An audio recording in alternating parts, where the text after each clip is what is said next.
I should have been a cowboy. Cowboy. I should have learned to rope and ride. Rope and ride. Wearing my 6-shooter, riding my pony on a cattle drive. Cattle Drive. Hello and welcome to Flim Flam Films. I'm Zane Wilson, and with me today, as always, Stephen Mommy. and today we're going to be talking about Mclintock with an exclamation point. Yes. And Can't leave the exclamation point out. right. And this is a Western that was released in 1963. It was directed by Andrew V. McLaughlin, or McLaughlin? Sure. I that's close apologize if I enough. mispronounce any names. Produced by Michael Wayne, written by James Edward Grant, and starring, among others, John Wayne as G.W. Mclintock, Maureen O'Hara as Catherine Mclintock, Patrick Wayne as Devlin Warren, and Yvonne DiCarlo as Louise Warren. Oh, yeah. Mm-hmm. Quick summary of Mclintock exclamation point is you got GW, played by John Wayne, as Zane just said. He basically owns a good amount of this territory in a town that's named after himself because he's a cattle farmer. Is it a farmer? Yes. Is that what it's called? Yeah. Cattle farmer. A rancher. Rancher, thank you. And his wife is giving him attitude and she wants to divorce, but, you know, she's just... Yeah, well, she's left him for like a couple years and she's just coming back when the film starts? It was 2 years, yeah. Yeah. And then his daughter is coming back from the university. Ooh. And then this guy named Dev, who is actually John Wayne's son, but not in the film, just starts working for GW. And then a lot of craziness happens. And moral of the story is if you love someone, sometimes spanking them is the right answer. I don't know if that's the moral, but maybe something along those lines is you. Also, this movie is loosely based off of Taming of the Shrew. Oh, I was about to say that. Also, John Wayne's, I think one of his younger if not youngest daughter is actually in the film. She plays Dev's little sister. And For one scene. Yeah, one scene. Yeah. Mm-hmm. Oh, so you know Taming of the Shrew? No, not really, but Do you it's know just a good what it's fact. about? So this is a rough recollection, but Taming of the Shrew is about there's this guy that wants to marry this one girl, but that girl's father won't let her marry until her sister or his other daughter, which is like ugly or whatever, is married or tamed or something like that, and so he has to like get with her or something like that. I don't know. Do you know the movie 10 Things I Hate About You? Yes. That's also starring- based off Taming of the Shrew. So So there's a lot then, huh? yeah, but anyway, back to McClintock. McClintock, I think, is better than 10 Things I Hate About You. Yes. Yeah, because the movie first and foremost is a. But we're not reviewing 10 Things I Hate About You. I just wanted to say that. I mean, if they didn't understand that, I mean. I'm just making sure. Okay. So yeah, this movie is a comedy, and Oh, yeah. It's a good one. I enjoyed it because it was different from most other comedies I'd seen, where like a lot of comedies today I don't really like that much, because I can't really put my finger on why. I have to think about it for a minute, but like the black and white comedies that we talked about on the show so far, I like those because they're like fast and a lot of like witty humor and stuff like that. They're not super predictable about what jokes they're going to use either. And then like when we talked about Airplane, that has a lot of like funny gags and stuff like that in it. But McClintock kind of came out in a period right between those films, like the black and white films and Airplane in this early 60s. And 1963, I believe. And I've never seen many Western comedies. And one thing I guess I liked is some people like their comedies like to have like a joke like every minute, but it doesn't have to be like that. Like this is a long movie. Oh yeah, like- it's close to 2 hours, if not a little bit over 2 Yeah. hours. It's a very long.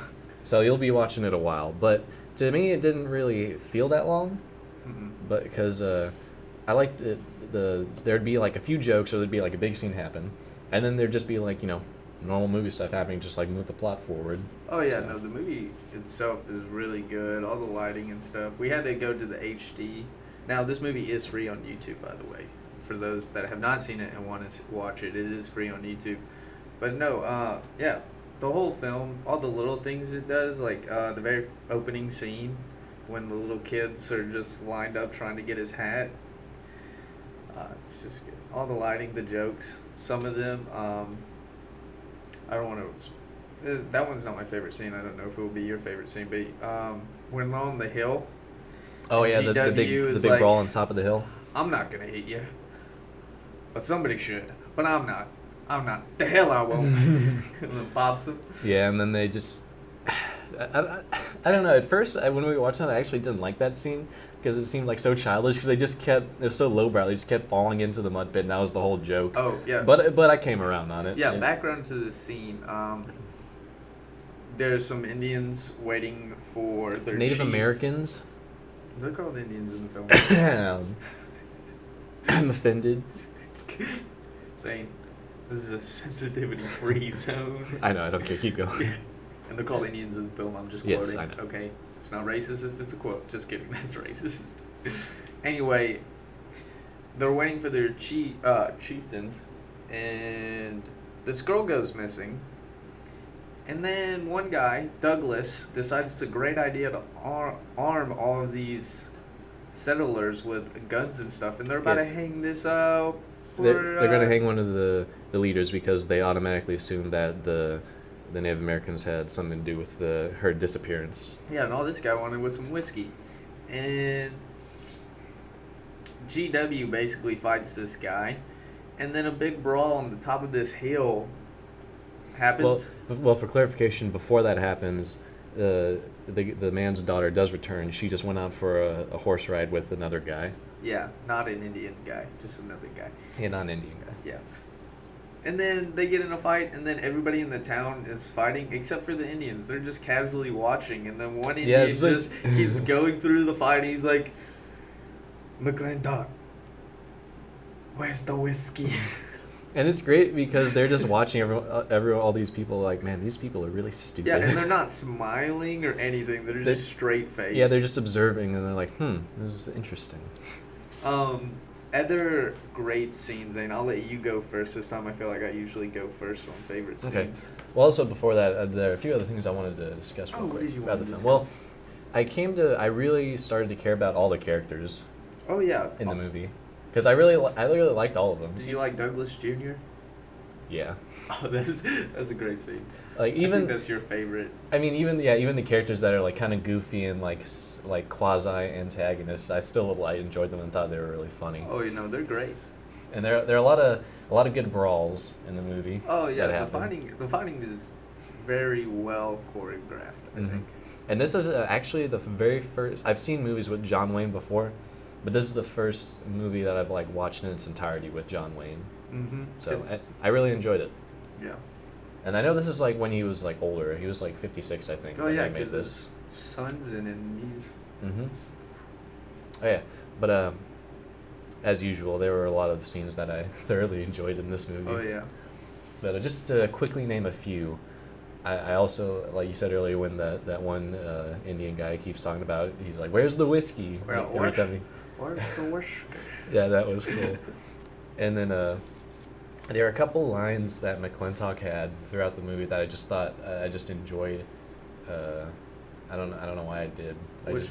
Well, when he had his little speech, when the new homesteaders come at the very beginning of the movie, and he's trying to explain to them that the land isn't really made for farming. Oh yeah, and he's the like, government. Oh yeah, he's like, God made this land for like, it's good for buffalo and it's good for cattle, but you can't farm it. We're like 6,000 feet above sea level. It's not gonna work. Yeah. And then everyone was just like, I guess we'll stay anyway and try. And then there's another line where I think it's Drago comes back and tells him something, and then he rides off. And Drago's like, what should I do? And Drago's like their helper. Yeah, he's almost like a butler. Yeah, and a butler in a way, like a close family friend that lives with them. Yeah. But he's like Alfred the Batman. I don't know about that. But McClintock's like, when in doubt, tell the truth. Oh and yeah. And that's a policy I always stand by. I always want to be honest. It was his wife finally came back to the house in this scene, and she was like, "I want to speak to you. Come upstairs when you're done." And then GW's like, I'm gonna leave. I'm gonna go play chess with my friend. Well, no, he goes to the bar first. Yeah, and then he goes And plays then chess. he's like, what I'm supposed to do? And GW's like, when in doubt, say the truth. Yeah. Oh, and there's one more thing I wanted to mention though. There are 2 scenes in here that are really kind of strange to me.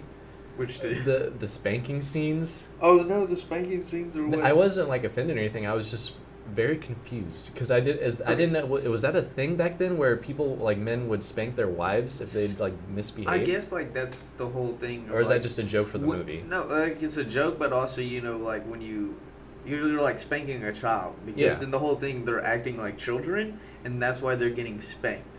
Okay. It's because they're trying to teach them a lesson. Like if you're trying. Okay, I to understand. teach a I guess child. trying to teach them a lesson, but it's just strange that they're doing it to another adult. Yeah, but that's why it's a joke. I guess yeah. Yeah. Okay, but yeah. You did so. Junior. It didn't detract from the movie for me at all. It was just very Douglas Jr. interesting. didn't make the cut for favorite scene for you. When they're talking about him, and she's like, "Yeah, he has a letter at Glee Club." Oh, that. He has a college letter, and he's like, "And what? Glee Club." Oh, no. Also, I just remembered something. As for a clarification, Douglas Jr. Or Douglas wasn't. You said earlier that Douglas was the guy that got everybody together because his daughter went missing. That was No, a different his daughter. character. No. I said he just got them together because He girl got them went together. missing. Yeah. Okay. He's the one that basically got them all riled up. And Douglas, for context, is he's a guy that also lives in Mclintock, and he's known Mclintock for a long time, but he's kind of like, not even his rival, just a guy that kind of pesters him every now and then. Yeah, not a rival, just a pester. My favorite scene, definitely. I love all of the fight scenes, especially when Dev is just fighting everyone in the back because he just wants to hang out with the girl. But after he comes back from taking Douglas Jr. home, and she comes back and she starts screaming, GW's daughter starts screaming, "Daddy, Daddy, he soiled my honor." And Dev's like, "I said what I said, and I'll stand by to the deed." To the death. No, he actually says deed, but No, he says death. Well, it doesn't sound like death at all. But whatever. Anyway, he says it like 6 times. They're like, GW's like, "What'd he say?" And she's like, "Oh, I can't even say it." He goes, "I'll say what I said, and I'll stick to the death." Stand by it. Yeah. Use your words, Steven. Yeah, sorry, man. It's just funny. I'm just starting to laugh. Anyway, they keep going on, and then she's like, "Daddy, if you love me, you'll shoot him." And And Daddy and "Well, GW I do- opens the gun cabinet. And Well, he goes, I do love you. "Well, I do love you." And he shoots him, and Dev just falls down, which is probably the only like snippet of actually bad acting because it's one of those like reaction shots. Like you see the gun pull out, and then he just pulls up his hands. He's like, "Ah!" And then you hear the gun. Well, to be fair, what would you do if someone just pulled a gun on you? You wouldn't have any rhyme or reason what you do. You I know. just I'm react. just saying it was goofy. But anyway, he gets shot, and then she immediately goes, "Daddy, you actually shot him." He's like, "Well, you told me to." And it just shows she was just being a child about it. Yeah, and then he's like, "Don't worry. If he dies, he'll be the first man to die from blanks." And Dev gets up, and he's like, "Oh, I'm teaching you a lesson. I'm going to spank you." And she just starts screaming, "Daddy." And GW's like, "I'm going to stay out of this one." And then he hands Dev, what is that, for the fireplace? It's a scoop? Yeah, it's just Basically like scoop. a little scooper to spank her with. That's my favorite scene. All right. So how would you wrap this movie up for you, or what was it like to you? For me, it's also, I think one of the episodes a while back, mine's not really a food, mine's more of like a memory. This movie is also the first John Wayne film I watched, the first one that I've watched with my dad, also my dad's favorite movie. And every time that I watch this film, I just remember when I was younger, probably his age, and when he watched it, it just reminds me of him. That was kind of like a familial thing. Yeah. That's cool. So that's how I like it. But this is my favorite John Wayne film also. I've seen a decent amount. It's my favorite Western too. The only other Western that I think could come close to this is Blazing Saddles. I would also argue Outlaw Josie Wales. The Outlaw Josie Wales. I haven't seen it, so. It's great. It's kind of a Clint Eastwood film. But anyway, to me, this film is like a bag of pretzels. But not normal pretzels, like stick pretzels. Because like to me... Because I what? The other ones? What are the other shape? Like figure eight. Figure type eight thing. pretzels. But okay. this movie is like a bag of nice stick pretzels to me because this would be a great movie to like put on the background for white noise. Because it's long, it's not very loud, but it's still enjoyable if you want to sit down and watch it. But it's also good just to have on, you know, if you have like an event going on or just want something on. And that's what pretzels are like to me. Because you can just keep eating pretzels, you know, just keep eating them. And they're just, you know, they have a little bit of flavor and they have good crunch to them. So. Yeah, no, I agree. I think pretzels are a good way. Now this one has gone a little long. So Zane, do you want to introduce the next film? I know you picked this one. I know you're excited about. I think will this be the newest film that we've covered? Or it'll be close. No, Hush is the most recent film. On episode 2, the worst one. Don't watch it. Or don't listen to it, rather. Yeah. It is the definition of a number 2. But yeah. But it's up there. Yeah. Our next film will be Thank You for Smoking. Now, I have not seen this movie. Zane has, so I'm looking forward to watching it. I'm very excited because both of my parents used to smoke. And from the little summary that Zane has given me, I don't want to even give you guys that taste of it yet. I'm excited. Yeah, well, I'm going to close out this episode, Steven, with the second half of the course from the beginning. Please do, Zane. I know that's what they're looking forward to. Stealing a young girl's heart. Stealing her heart. Just like Gene and Roy. Yeah, singing those campfire songs. Oh, I should have been a cowboy. Should have been a cowboy.